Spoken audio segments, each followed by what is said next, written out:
L'Apocalypse. Un livre scellé de 7 sceaux. Eval Frank.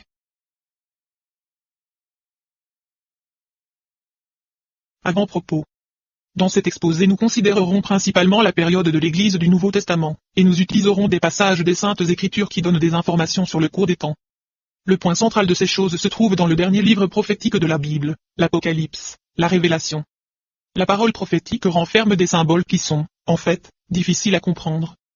Beaucoup de personnes qui sondent et enseignent la Bible ont laissé cette parole prophétique tout à fait de côté, alors que d'autres ont exprimé leurs propres pensées à son sujet. Jusqu'à présent, il n'y avait pas vraiment de littérature, up-to-date, mise à jour, réellement juste, éclairant d'une manière équilibrée le plus récent état du développement qui fait sans cesse de rapides progrès. En réalité c'était quelque chose de tout à fait impossible, car ce n'est que lors de l'accomplissement de certains événements annoncés à l'avance par les Saintes Écritures, que ce développement peut être reconnu, vu, compris et placé dans son contexte juste. Dans le calcul des temps du christianisme, les prophéties bibliques tiennent tout particulièrement compte de la première et de la dernière génération.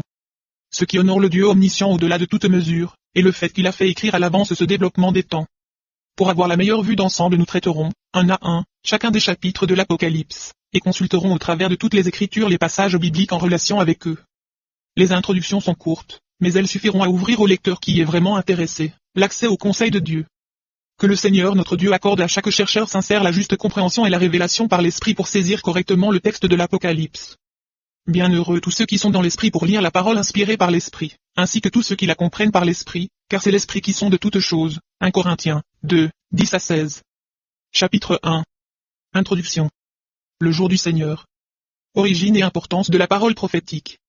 L'apôtre Jean fut banni sur l'île de Patmos, à cause de la parole de Dieu et du témoignage de Jésus-Christ. C'est là qu'il fut ravi en esprit.